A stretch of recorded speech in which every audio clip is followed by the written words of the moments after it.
What's up, guys? Coming at you with another episode of the Tampa Bay Real Producers podcast. This, of course, is the podcast that is made for real producers by real producers and with none other than Tampa Bay's real producers such as Julia Wright. Looking forward to diving into your story a little bit more. Those of you who might not know Julia, she's with Keller Williams. We have featured her in a previous issue. She was actually one of our cover spotlights. I think it was December's issue of last year, so we're coming up on a year already. Wow. Crazy how quick that flew, huh? And then we've had Julia at multiple events now that we've hosted with Tampa Bay Real Producers. We've been able to give her a framed copy of her article and all those good times. So we'll dive into her story, but why don't we start there with your background a little bit more for people who might not know you. Did you grow up in the Tampa market? How eventually did you get yourself excited and get into real estate? We'll just start there with a little bit of your background. Okay. Yes, I'm born and raised in Tampa. I grew up in the Citrus Park area, northwest Tampa. Went through the school system here. I went to Citrus Park Elementary, Gaither High School, USF. And out of college, I started with General Nutrition Centers with one store, ran 11 stores, moved away to Arkansas, ran a whole state, all the corporate stores. Ended up falling in love with a Marine that was still stationed here and nice. Got engaged, came back, and I took a whole different turn. I worked for GNC for a little bit longer, and then I got a job working at U.S. Customs and went into, I had contract positions working at U.S. Customs, U.S. Attorney's Office, Homeland Security investigations, doing asset forfeiture. A little bit different than real estate. Oh, completely different. Completely different. Worked with some amazing people. Loved it. And but after so many years, my position was eliminated. The government eliminated it. And I worked for a federal district judge. And I always was told I should get into real estate. You should get into real estate. I'm just a real people person, talk to people, got a big heart, try to, figure things out. And with my past, jobs as a federal researcher and everything, I'm quite analytical. I'm wanting to understand things, and I keep deep, why, and let me figure this out. And one of my dear friends I worked with used to always tell me you should. And when I was working for the judge, I wasn't happy. And I used to win a lot of stuff on the radio. Okay. And I used to think it was a time where, things were really rough. Mother was ill, my in-laws were ill, we had a lot going on. And I used to just constantly dial and win. And I finally won $20,000 on the radio. Nice. And I was pretty much up to here with my position. Is this like trivia questions, or what are you winning? It was, not say a radio station on here, but it was be the 8th caller and you get blah, blah, blah? Yeah, it was 9th caller for the secret sound that WQIK 99.5 was doing. And I had been trying to get through, and I got through and got it right. How about that? And it was amazing. And so it was October 21st, I won the 20 grand, and December 10th, I left my position. Wow. I got into real estate in February of 2017. Yeah, so about 6 years now, huh? Mm-hmm. How about that? 2016. Sorry, 2016, and I've got, I was Rookie of the Year, and I pretty much every year, doubled my production. Yeah, so we're going to dive into what worked for you in having as quick of a success that you did, because you didn't take very long to be able to start seeing success. You just mentioned that as Rookie of the Year in your first year. Mm-hmm. What was your favorite role? I know you just mentioned a bunch of different things that you did prior to real estate. What did you enjoy the most? What was the one that kind of resonated with you? Prior to real estate, was working at Homeland Security investigations. I loved the people I worked with. I actually was going to become a federal agent. Wow. I went and took the test, passed, had eye surgery for it, and got the call 14 months later to go, and it just wasn't working for my family. My father was very ill. My son was having problems, and so I turned it down. I look back, and it was the best decision. In GNC, if I hadn't fallen in love with my husband, I joke that I would probably be running GNC by now because I just was on a fast track. I loved it. I was that in Arkansas? Nutrition. Yes. Okay. That was the corporate role that you had? I gotcha. So, and it's working with people in retail and then, also working with attorneys and agents and laws really mesh well with real estate because it's such a litigious job. I mean, I was just in our broker's amazing, and we had our attorneys that represent us teach us annually to, cross our T's, dot our I's. And they said, if you want to look up the number, like within a few seconds, how to sue a realtor, 9 million hits. Yeah, I can imagine. So it's a lot. And you have to look out for your clients, but also be, sociable. Oh, and bartending and cocktailing in college helped with that too. So that helps with the social side. The social side definitely. My parents. So you're finding a lot of the things that you did, even in so I think a lot of people look at corporate America as something very different than what you experience as an independent contractor, as an agent, right? Because it's a different discipline. It's, you're not a W-2, obviously. Like there's a whole different comp structure. Everything's different from that perspective. But it sounds like you are looking back and can take some of the specific things that you did learn, even in the corporate side, even though there's a lot of obvious differences, and still say that that was all helpful in what you were experiencing and what you're doing in the real estate world. Is that true? Very true. Yeah. Very true. I mean, I can sit there and pick out certain things that help my role right now, even working for the judge, sitting in a courtroom all day long and sitting still and, analyzing and working. It's, because it helped me sit still, for when I need to, because I love being on the go. But at the same time, there's a lot to research and the comps and, just different things and property and there's so many layers to real estate people don't realize. For sure. So let's dive into some of your experiences there. So you mentioned earlier you were Rookie of the Year, right? Your first full year in real estate. Do you remember what that numbers looked like in your first 12 months, or what are you most proud of in that first full year that you feel like went well for you? My first full year was really good. I got my license February 17th, and it's funny, I'm a numbers person, and had my first closing in May.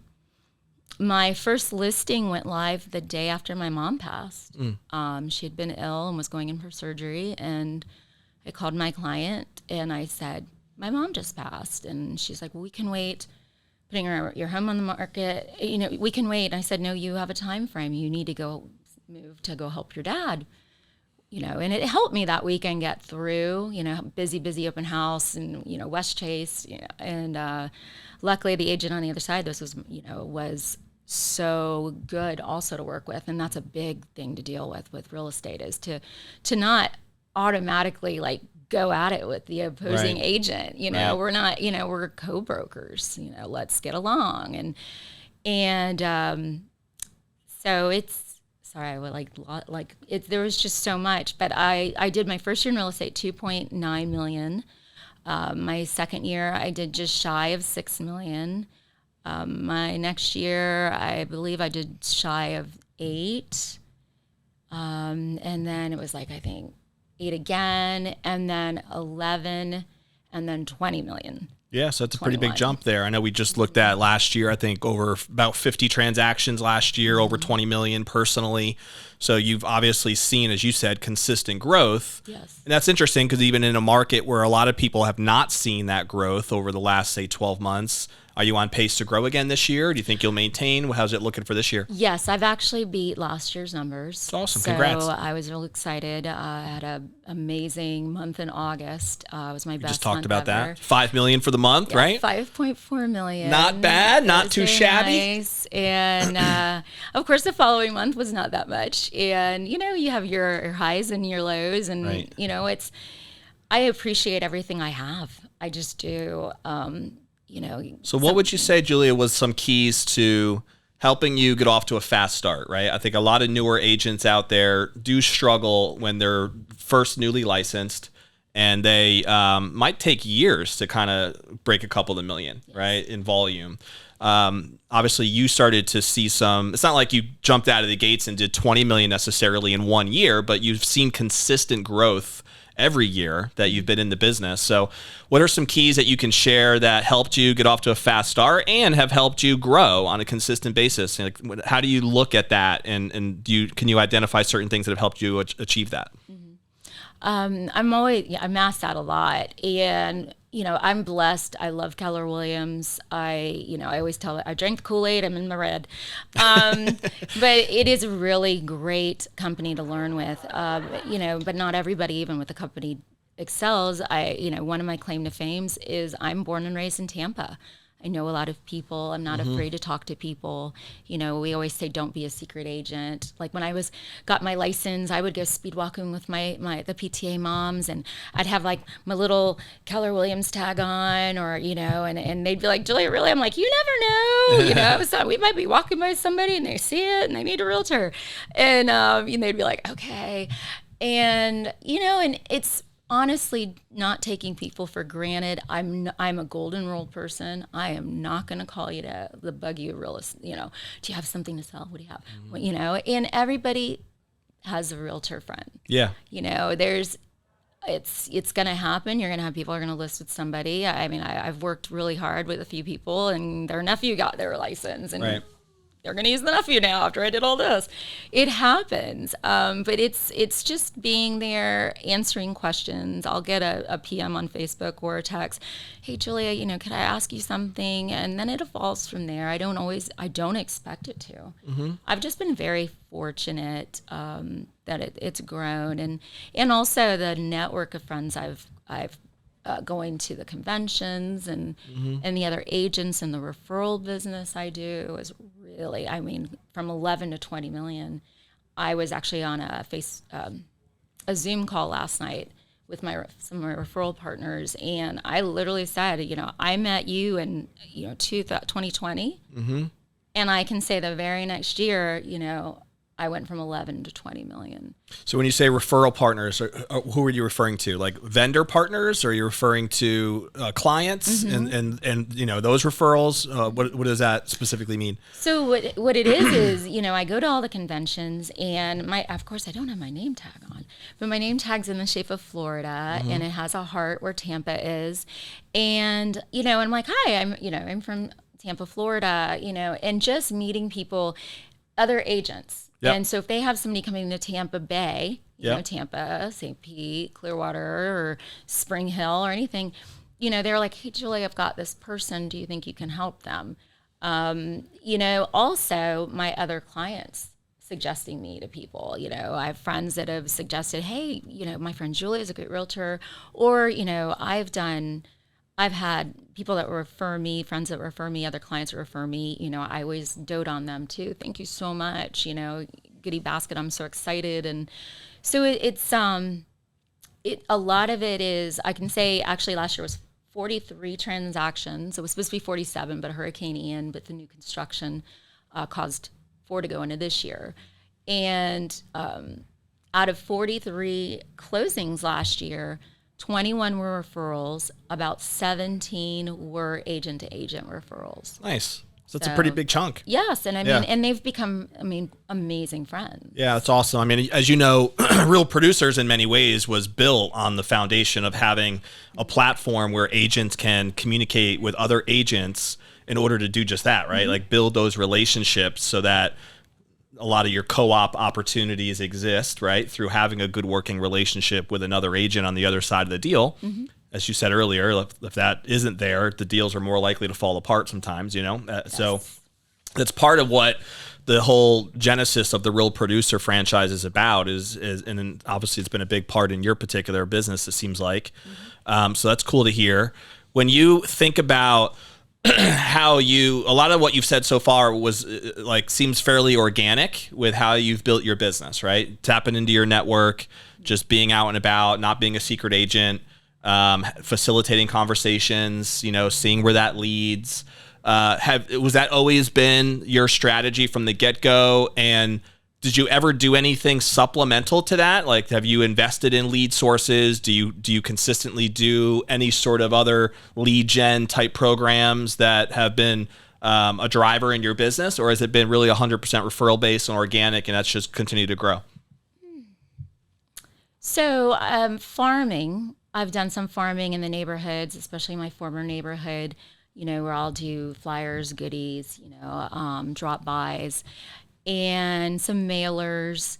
It's mostly been organic. It really has. I've never purchased ads. I've not done the Zillow. I mean, I've seen people go into debt doing the, paying into Zillow, and it's just, that's a dirty word, Zillow. And, it's amazing, but it's really been organic. I really have been fortunate.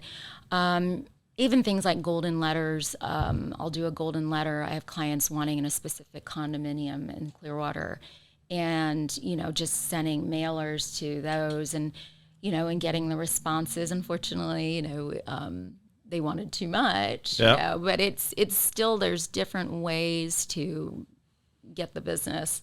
I'll sponsor, golf sponsorships, and I've joined, the CABA, Carrot Area Business Association, and so the networking in there, and the events they've had, I've gotten 2 listings from one of the events. I've gotten one internal from one of the people in CABA.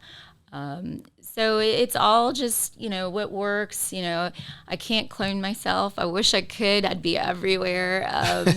But it's there are days I'm like, oh my gosh, where's those sheep cloners? But it really has been organic. It's been impressive that you could. A lot of people, everybody wants to have an organic business, right? Because it's the cheapest way to go. It's also probably the most fulfilling in many ways, right? Because it's just genuine relationships that you're connecting with that are facilitating your business. But a lot of people struggle with having just that work enough that they can achieve their volume goals, right? Solely based on that. Now, that has not been, it seems like, your experience, because you've been able to grow even just leaning into those organic strategies, which I think is just a testament to how good you are at them, right? And the fact that you've invested that energy into quality relationships that don't seem to be transactional. It seems like the results speak for themselves as to where that's been heading. So I think it's impressive that you've been able to do that, really just focusing on an organic model, right? When you thought about getting into real estate, and now that you've been in it 6 years, yeah, you can hit that thing all you want. It's all good. Is your experience, matching the expectations that you had getting into the business? Has it exceeded your expectations? It has. In what ways? It really has exceeded it really has. If you would have told me I would be, in my first year in real estate, I made more money than any of my jobs. My first year. Yeah. It wasn't a ton more, but it was enough to where I was I did that. And then the next year, and what it's done for my family, the vacations that I can surprise. I remember surprising them for Christmas with a ski trip, to Colorado, and being able to buy it myself, hide it from my husband, because my husband's always been the breadwinner, and they have not know. That is just the neatest thing. And then the travel and the friendships I've developed with other agents, and then also being able to start buying my own investment properties, and I'm born and raised here. Like I said, I grew up in Citrus Park. And I always wanted to live on Lake Keystone. Always. In high school, I don't blame you. It's a beautiful area. It's a beautiful area. Yep. Very rural, gorgeous. And there happened to be a house that went on the market, and I was in the area, just left some clients. I'm like, I'm going to drive by. And I'm in there and knowing the agent, somebody I'd gone to Gaither High School with, and she's showing me around, and there's a lot of 6 degrees of separation with this house, which is crazy. That's a whole nother day. But calling my husband and going, oh, you need to see this. And it needed, it didn't need to be gutted, but it was inside. It was owned by, the funny thing is, a boy I dated in high school. His parents, his mom had bought it when we were in college. So wow. happened to be her house. And so we bought it and then gutted it. And I mean, it's to be able to say you want to live in a specific spot, and That's now awesome. I live there. Yeah. And I'm having my first client appreciation event Sunday, a big pumpkin patch. Yeah, you mentioned got that. The John Deere lawnmower with gonna have the pumpkins in the trailer in the back, and That's cool. I'm excited. It sounds like it. It's brought a lot. My daughter's at UF, and she's studying marketing and real estate. They've seen the difference. Mom's not always great. Mom gets very stressed, and they see it. But for the most, it's the neat thing also paying off their college. Their prepaid college a few years ago, and just the neat things that you can do with. Yeah, it's exceeded my That's expectations. Awesome. It really that's has. a cool story. I've told my wife that we would like to get a spot in that similar area that you're talking about. I'd like to get more land, right? We live up in 54 right now in Ballantrae up there. It's a great little subdivision, but the house itself, is definitely good enough for our needs. But I would love to get more land. We have 5 children. I think you know that. And so having just more room for them to spread and roam and enjoy the yards, would be kind of nice, rather than, as you know, Florida neighborhoods can be a little bit tight, one right next to another. So that area you're describing is really where you can get a little bit more space and have that. So it's neat. I've always said I can't live too close to the neighbors because I yell too much. But your family, oh my gosh, I used to say it, and they're beautiful. Thank you. Yeah, it's I'm blessed for sure, as you described as well. So I don't deserve it, but I'm definitely blessed and grateful to have them. So shout out to the little ones. They watch sometimes too at home with the YouTube channels and whatnot. So it's fun. Yeah, no doubt. So when you think now to what gets you really excited about the future, right? Moving forward with whether it's this year, going in next year, is there anything new, anything that you're excited about in your business that you're putting to work, or that you're, whether that's, specifically just goals or something else, maybe certain systems or certain changes that you're excited about moving forward? What are some things that come to mind for you? I'm excited. We just bought our first short-term rental by University of Florida, and bought one of my clients' properties in Brooksville. We're just going to sit on it and decide if we're going to build or not. And my goal going forward is really probably to get 2 purchases to build my portfolio. So when my daughter graduates, if she does want to go into real estate, make my business to where it's a true business, and I'm just not running around with my head cut off. I have a full-time assistant, and it's just the 2 of us, and I have great friendships, in my office. So if I do need help, like showing something, and people are there to help, and I'm there for them too. But the goal is to really make this a business to my daughter. I could eventually turn it over to her if she wants it. Does she have an interest in real estate? Yes. She does? Yeah, she's very, sharp, quick, and, it's funny because she didn't tell me that's what she wanted to go to college for. She told my husband, and my husband told me. So okay. I don't know. I thought that was pretty neat. I think we'd make What a year good is she team. again in school? She's a freshman. Okay. So she's got some time. Yeah. Yeah, and I mean, honestly, my husband can retire in 7 years. He would love to. So he's still with walk the Marines? Out now. He works at McDill. He still has the whole Marine mentality, and he is a Marine through and through. But he works at CENTCOM. And, there are days he just dreads going to work, and I feel bad. And, and here I'm all over the place. Right. And I'm going, like next week, I'm going to a luxury symposium because I started really breaking into luxury in Scottsdale, Arizona. Nice. And he's stuck at work. Yeah. So the goal long term is hopefully 7 years, have the passive income with these rentals, and be able to take my foot off the gas. It's a good goal. Yeah. How many rentals do you have now? Just 3, and then the single family property. homes. One's a single family. My gosh, and it was really funny because the thing about real estate is I learned so much from my peers. Like I was on a Zoom last night with them, and they were talking about syndicates and LLCs and multiples going in on a property and doing this, and I'm like, what? I'm like, what is that? And like one of the guys in my office, he's been in real estate. He bought his first place 6 years ago, and he's a young guy and just really sharp. And he's got a few short-term rentals, and I'm literally picking his brain because I now have my first short-term rental, and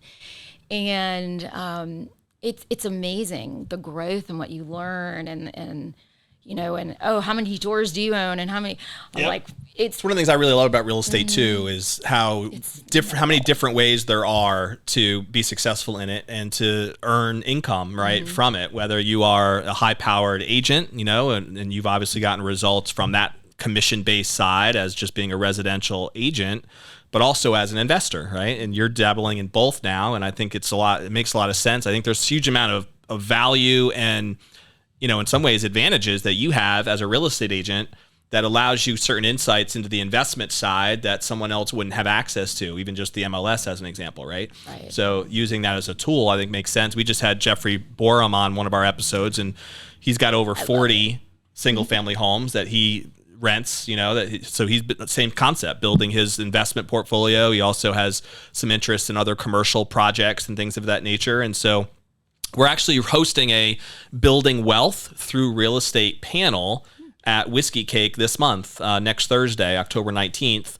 I know you've been on that panel before at Whiskey Cake, so you're welcome to come if you're able to make it. But we have Frank Albert on that panel, who specializes in short-term rentals. He has over 30 of them that he owns and manages now.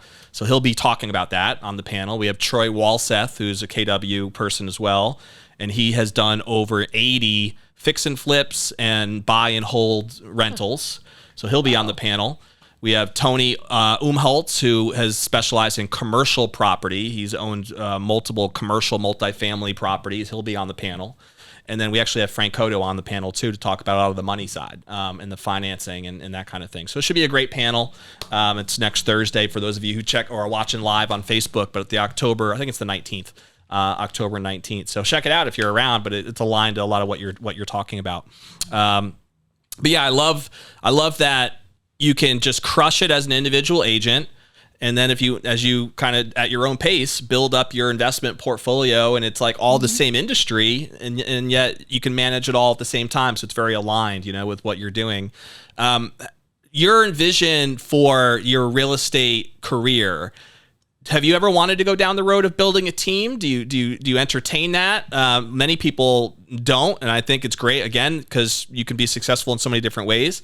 Do you enjoy kind of just running your business as a solo agent and doing the volume that you're doing and seeing if you can scale that up, or what's a better fit for you? I'm funny because the way I answer this is I'm a people person, but there's just something I don't want to go back to managing people. Yeah. I don't. Like I said to my assistant, I tried to call her every morning at 9:00 when I first hired her 2.5 years ago, and it's just not me. It's just not me. I'm like, look, when I start feeling phony or fake, and, hi, how are you today? Okay, blah, blah, blah. It is not me. And I know amazing teams that do the morning call and let's get going and blah, blah, blah, and do the cheerleader thing, and it works. Like I understand it works for some. It is just not me. I have a lot of different things pulling at me, and it's so no. Maybe in the next year or 2 or 3, maybe buyer's agent, showing agent, and grow that way. I can delegate, but not. I'm one of those. I'm like, let me just do it. There's a difference between just having like admin help, right, and staffing that kind of takes some certain load off of you, versus like actually being committed to team building. Right? Those are two different things, I think. And not everybody should do that, really, in my opinion, or has any passion for it. Because I almost feel like it's a completely different job, really. It is. To me, it's another job. And I'm one of those, you can lead a horse to water, but if they're not going to drink, they're not going to drink. And I've seen it a lot in real estate, and I've helped. Believe me, I've got a heart of gold. Like, I have literally, here's a lead. Here's can't get to this one, give them a call. Like I had one just recently. She's got it. She's under contract, and she's like, Julia, you know, what type of referral do you want? I'm like, I'm good. Yeah. You know, I'm good. I'm excited, you know, and she'd moved down here from Boston. She's an agent up there, and she's amazing. Cool. She signed up in one of our KW offices. No, I mean, when you're willing to give without any sort of anything necessarily in return. Yeah. You don't need other people's crazy to adopt. Crazy. I think it's great. And, you know, you seem very content with your business. And I think there's a lot of, there's just a lot of fulfillment with that, right? Mm-hmm. That comes with being very happy with your lifestyle, with what you currently have. You mentioned multiple times that that you feel just grateful, you know, that you have what you have. And I think that's, you know, that's what it's all about, really, no matter what your path is, to be able to get there. Do you find yourself, you mentioned earlier too, that you also can get a little stressed, right? And that things can get wild occasionally, especially I think as a solo agent and doing as much production as you do and working with the number of clients that you work with. What do you find the most challenging about that with trying to balance that individual production side? The personalities. Mm-hmm. I mean, I always joke, I wish I had a crystal ball to know that this person was going to go off, you know, there's some people that drown in a pool of water and, not a pool of water, a puddle of water. Yeah. Puddle. And, to me, that's probably because, you know, I always step back. How would I feel, practice, what to do. I would say that, you can't control everything, and remind yourself you can't control everything. You can't control how some people may react, but you can use certain words to help guide. And I spoke with a seasoned agent yesterday at my office because I had a major issue yesterday with somebody upset with me. And, he's like, why don't you just, next something like that happen, goes, okay, and what else? And what else? Instead of trying to interject and salvage what was wrong. And I'm like, thank you. I'm all about listening and getting input. But that to me is the biggest challenge is the personalities, and also, and my husband hates when I say this, but a female in real estate, the dangers of it. That's always, I always tell people, just not knowing who you're going to meet next, the listing appointments, showings, the open houses. You need to really keep your eyes open. Sure. We have to watch, and even men too. I mean, you need to look out for yourselves, but ask a million questions. Totally. If they're not going to answer some of the questions, you don't need to meet them. You don't need to work with them. Yeah. No, I think, years ago there was that whole, scare, not even a scare, but tragedy, right? Of one of the agents who got killed by some crazy. Yeah. You definitely have to have certain and it was things a in husband place. and wife that lured her. That's the crazy part. Wow. So, when you have a husband and wife, they're promising it. They're the ones that lured her. Wow. So, you can't, unfortunately, this day and age, you want to trust everybody. But you're also, your time is valuable. Your life is valuable. It's just, sorry, there's a bunch of challenges right there. But sure. No, I get it. Yeah. And so you, based on what you've experienced so far, do you feel like there's a certain limit on how many clients you can serve and still provide the level of customer service that you're comfortable with? Have you thought about that at all with like what you think you're capable of as an individual producer? Mm-hmm. I like the number I'm at now. Okay. I've closed 37 transactions, and I've surpassed last year's numbers, which is great. I had a few luxury deals this year that really brought me up there, and I co-brokered one with an amazing agent in my office. I adore. And I will say February, March, I was slammed, and I had quite a few buyers at the time. And buyers, you're out. Yeah. You're out. You're on the, you can't be on your, you are constant, and it's draining. It's, and I will say, what's your split with buyers and sellers? the past 2-3 years since everybody's moving here, Florida's sinking. I tell people, everyone's coming down here, and the prices aren't going to drop because everyone's coming down here. Right. And, the demand is here. So it used to be 60-40 listings. And now I looked at it again yesterday. I was like, wow, I am 50-50 again this year. So 50-50 last year. Very balanced. I've been, towards the end of this year, more listings. And that's also because I've helped a lot of families whose father passed, mom's Alzheimer's, another mom Alzheimer's. The property I purchased was actually one of my clients, and he was ecstatic that I was buying the piece of property. He's like, oh, and it's, so I've had quite a few like that, and people downsizing. So, So you mentioned that you've been focused on the luxury side lately. So is that just because you had an interest in that? I'm assuming there's some differences that you've experienced with dealing with that luxury market as compared to maybe the general market, right? Yes. What are some of those differences that you've come across? And I'm assuming you've had to go through some different levels of certifications or trainings in order to kind of specialize in that area. How has that experience been like for you in that transition? It's really different. And I still, like, the same month I had a 1.9 closing, I had a $27,000 closing. Right. So I don't want to ever just say I'm luxury. There's some people that won't get out of bed unless it's over $1 million. Yeah. I'm not that person. I'll say that. I'm not that person. My heart is in real estate. It's just different. The marketing, is the next level. You want the Matterport, the walkthroughs, you want video, you're investing immediately a good $1,000 into a luxury listing. KW's version. Totally different marketing plan, right? It's different marketing. Yeah. Now, I preface, no matter my listing, I have a professional photographer.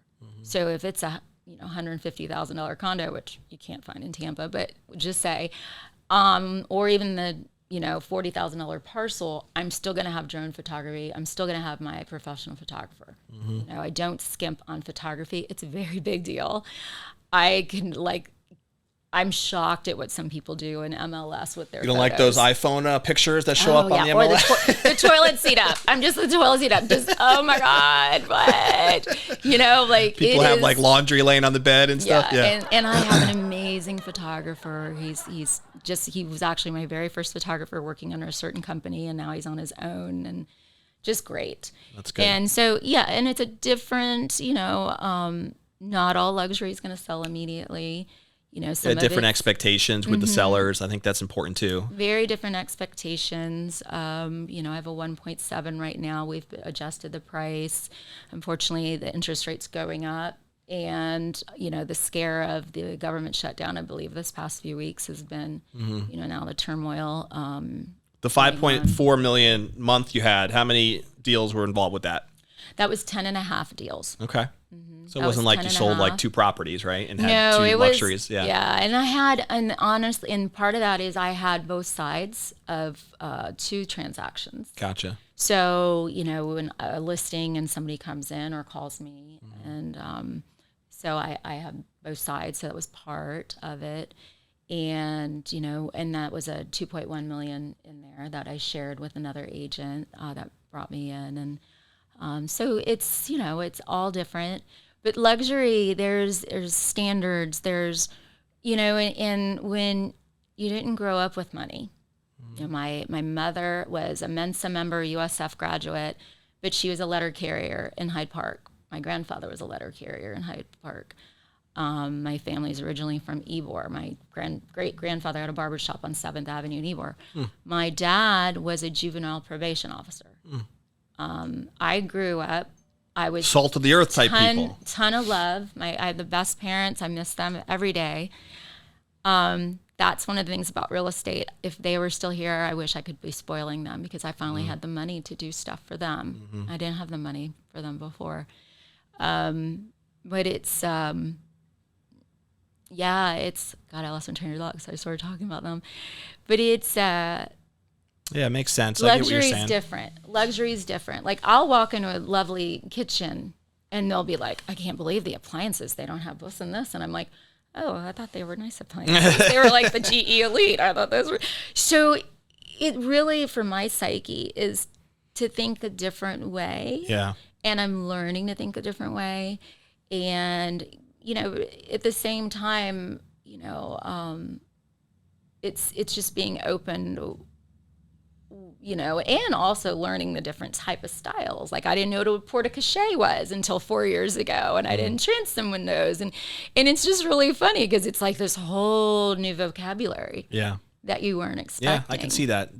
Just knowing what those nuances are. Yeah, because it's a totally different market, really. It's a different demographic. Right, and that you're serving. You're not working with the person. Sometimes you're working with their assistants. Right. So I actually was showing property in Clearwater 2 years ago to the assistant and the assistant's assistant, and he's a petroleum rep that was looking for a condo in Clearwater. Gotcha. And have not met, text, we've talked, he's a hoot, sent me pictures of him traveling while we were closing on the place. It's interesting. It's different.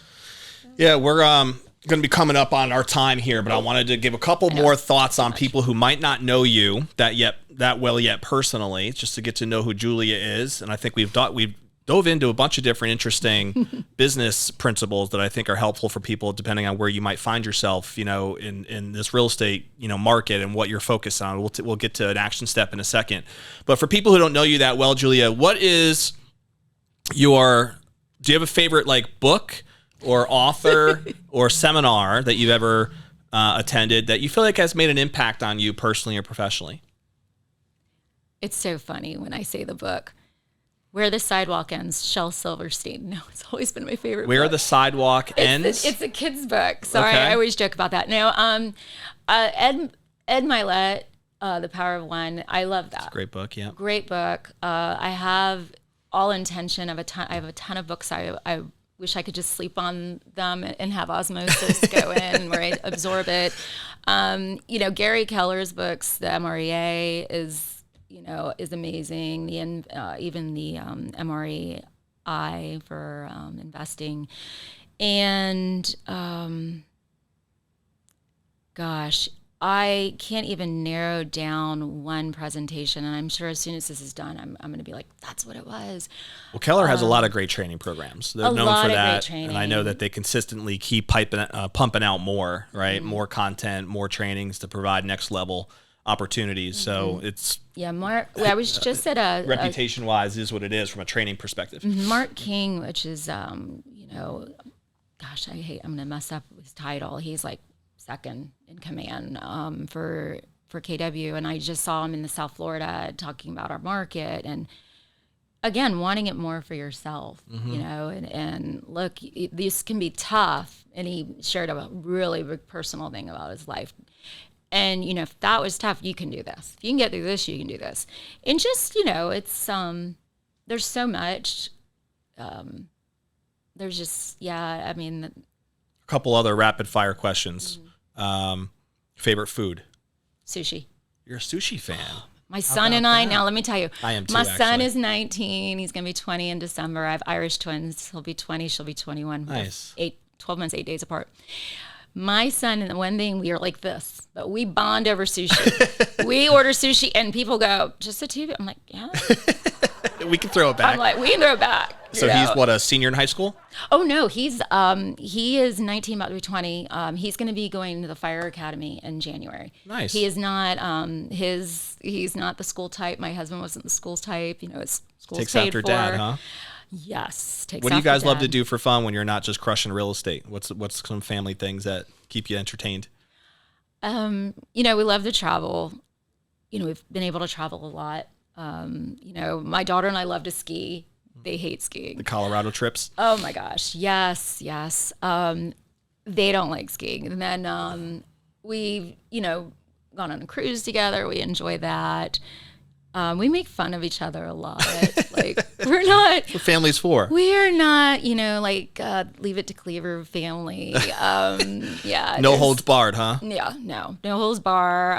One of my favorite things, especially, because my son and daughter are so different, is watching my son order sushi. It's funny because he just starts laughing because he knows he's ordering a ton, and we just all start laughing. But yeah, I just, I noticed your tat on your foot, by the way. I like it. Yes, Butterfly? it's a monarch butterfly. Okay.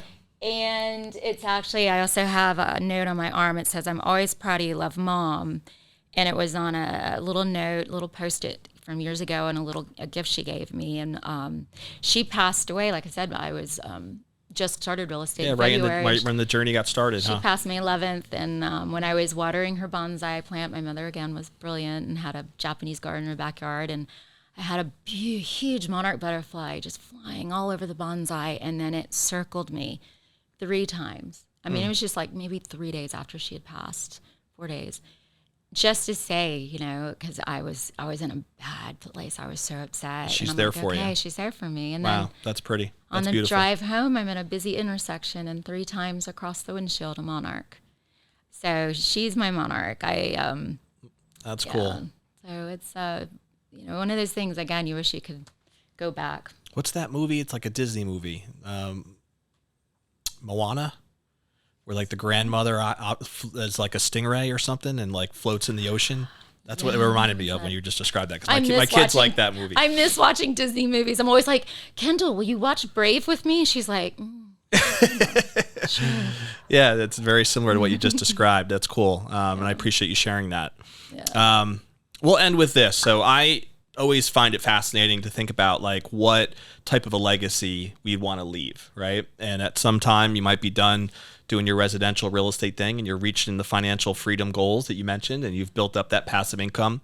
And when you can take that step back and look at what you want to be most remembered for, what do you think matters most to you, Julia, whether that's professionally or personally? Just what type of legacy do you think is most important for you to leave? As far as personally, that I lived my life hard. Like I wanted to have fun. I wanted to take in everything. I wanted to be well-traveled. I wanted those deep friendships. As an only child, my friends are my family, and who, they mean the world to me. So, when I say I pass, I want a celebration of life. Like I want people up there talking about crazy stuff I did. Like I want to roast. Like, because it's... Well, your kids could probably help lead that from the conversation you just described. Yeah, they could. And professionally, that, I gave it my all. I really worked hard. I was able to help a lot of people, and probably my favorite people to work with are my seniors. My senior citizens, and a lot of it's because cool. My parents are gone. I always enjoy talking to senior citizens too, because as long as their memory is there, like they have so much wisdom a lot of times to share, and so many great stories, of things that they've seen and experiences, and I always find that fascinating as well. Yeah, I always say, my name's Julia. But if a senior calls me Julie, I will not correct it. It's out of respect. Respect your elders. Somebody my own age, I'm like, it's actually Julia. I go, my dad would be upset if you called me Julie, because my dad used to get mad when people called me Julie. But yeah, just respect. I just want people to know I had a good heart. I cared. I worked hard. My dad instilled a strong work ethic in me. And well, I'm sure they'd be proud for what you've built and the family you have. And how genuine you seem to be with like not only your clientele, but the people that are in your sphere of influence. So we appreciate you being here today and kind of tell your story a little bit more. It was fun. We always try to end every episode with a challenge to the audience to try to put something to work that they might have heard in our conversation today. So the way we end every episode is with that challenge. And so I would encourage you, if you've taken the time to watch this episode, whether you're live on Facebook or YouTube, or you are watching the YouTube channel or hearing this on any sort of Spotify or Apple, wherever it might be, what is one action step that you can take from this particular conversation that is going to make your investment in listening to it worth it? Maybe it's one of the books that Julia mentioned that you can pick up. Maybe you're somebody who's kind of struggled with, do I build a team? Do I want to build a team? And you kind of resonated with Julia's story about, hey, she's very happy and fulfilled running a business as a solo agent. She doesn't want to manage a team, doesn't want to go down that road. Maybe that's you, and you might want to pick her brain a little bit more about her experiences and how she's grown as she has consistently, year in and year out. And if somebody does, by the way, want to contact you, Julia, what's the best way to reach you? Just give me a call. My number, do you want me to put it out Yeah, there? go ahead. 813-842-5647. Perfect. We'll throw it on the description too. Okay, call or text. Yeah, no doubt. And Julia's on all the social media platforms. You can find her there too. Julia Wright with Keller Williams. But again, what is that one action step that you can take? And maybe it's tapping into that warm market a little bit more. You heard Julia give some tips as to how she did that and what things, not being a secret agent and being loud about and proud about just what you do. There's a lot of different nuggets that we dove into in our conversation, but do one thing, right? Write it down right now, put it to work, when you're going to do it, take an action step. And if you do that, then it'll be worth the time that you invested in watching the podcast. So we'll see you on the next episode of Tampa Bay Real Producers, and we'll check you then.